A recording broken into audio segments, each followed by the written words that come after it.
the best of the week on Relevant Radio. Britney Spears, that's right, the singer known for everything from Hit Me Baby One More Time to some of the other songs that you may love or hate. But Britney Spears has come out in a memoir that will be released as a book.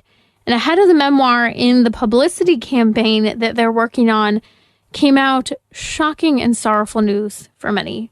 She ends up sharing about how she had an abortion when she was a teenager with then boyfriend Justin Timberlake. She said he didn't want to be a father, and she comments on how it was the most difficult experience of her life. I'll share a little bit more of her words. She even has a song that's now being revealed in hindsight was actually having to do with her abortion. If you read the lyrics, we'll walk through it in a minute, you see how profound the post-abortion suffering for her was as a young woman. Here's what I think is interesting, and I think an opportunity to help a very common wound that many women carry, and that is having had an abortion. It's interesting that they're using this as a leading piece to promote her memoir, her book. What they're using is her abortion, a horrible experience in a very public way with singer Justin Timberlake, as a way to promote the book. Why would they do that? Because this is how common abortion is. Now, they're not just doing this in anticipation of the new book that will be released next week, but in addition to the fact that she did an exclusive with People magazine, which they have a copy of the magazine coming out, which documents this along with more of her memoir, and they're doing it to sell copies of People magazine. That's how common the pain and the sorrow of abortion is. This is the real wound. Britney Spears, at the age of 19, had an abortion. How sad it is to revisit this and so publicly. We actually have learned in her memoir, she shares that her performance, her song Every Time, isn't a story having to do with a breakup in the relationship with Timberlake, but actually having to do with the loss of her child, and how the loss of her child, the death of her child via abortion, haunted her day in and day out. I want you to listen to the lyrics, and we'll walk through some of them in just a moment from her song Every Time. But soon your face will fade away. Every time I try to fly, I fall without my wings. I feel so small. I guess I need you, baby. And every time I see you in my dreams, I see your face. You're haunting me. I guess I need you, baby.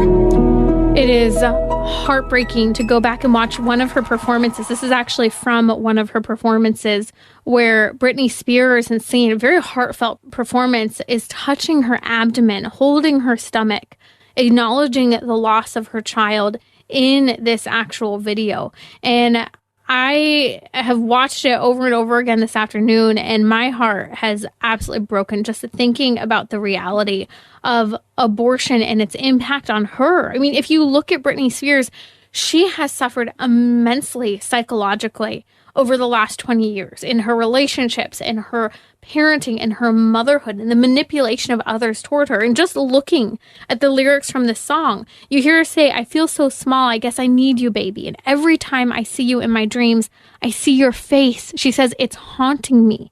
She says, I guess I need you, baby. Then she says, I make believe that you are here. She plays make believe that her baby that was aborted is here. She said, it's the only way I see clear. And she goes on to say, what have I done? You seem to move uneasy. Every time I try to fly, I fall. That is, every time she's trying to function and move on, she falls. Without her wings, that is her baby. She said, I feel so small. I guess I need you, baby. And she says it over and over again. How she's haunted in her dream. She sees her baby's face. She tries to pretend that her baby's there. And then toward the end of the song, she says, please forgive me. My weakness caused you pain. And this song is my sorry. Wow. Those words in this song, to see some of her performances as she's holding her abdomen, to see the young and vibrant Britney Spears of 20 years ago, as she acknowledges in a public way the abortion of her and Justin Timberlake's baby. And in hindsight, if you watch the video, the music video, which I was not allowed to watch music videos growing up, just a lot of them were inappropriate, but I was especially not allowed to watch Britney Spears music videos growing up. So I was watching it for the first time, and you see it's a medical circumstance that she's singing about, and she even has a man helping like pull her out of almost like a laboring tub, the whole thing. And then at one point, the couple welcomes the baby. It is heartbreaking to see this story. But the fact that the memoir and People magazine are using the story of abortion, her abortion, to sell copies of the magazine, to sell copies of the book, they're capitalizing on a story that is very raw, that is very common for many women. It is going to evoke a lot of conversations surrounding the impact of abortion. Now, if you look at some of her statements, she says the pregnancy was a surprise. But for me, she says the pregnancy, she said it wasn't a tragedy. She didn't use the word pregnancy. I'm just telling you. She said it wasn't a tragedy. She said, I loved Justin so much. I always expected us to have a family together one day. This would just be much earlier than I'd anticipate. Justin, she said, definitely wasn't happy about the pregnancy. He said we weren't ready to have a baby in our lives, that we were way too young. Britney Spears then goes on to say about her abortion decision, if it had been left up to me alone, I never would have done it. And yet Justin was so sure that he didn't want to be a father. Those are her words about choosing abortion.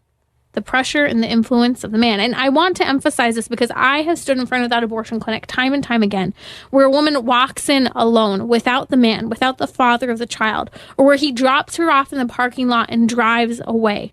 Or now, more common, he pays for her Uber and doesn't go with her.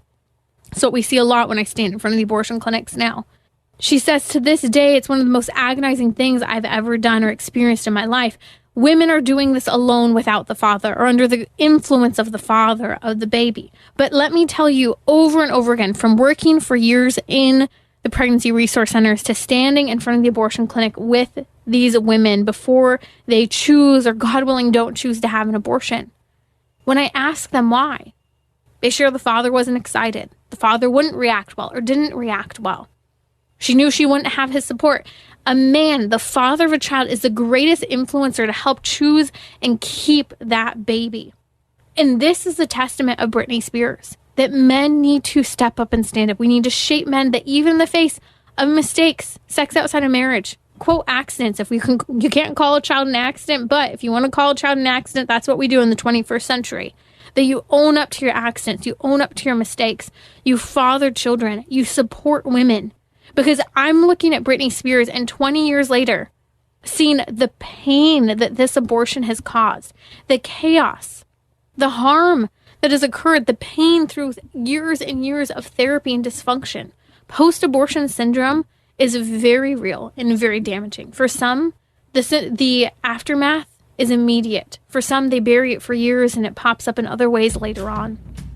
And so I hope that you will, if you know someone who's had an abortion or can use this as an opportunity, present the resource. If you've had an abortion, supportafterabortion.com. That's supportafterabortion.com, because healing is one of the best ways to move through the pain and heartbreak that women experience from abortion.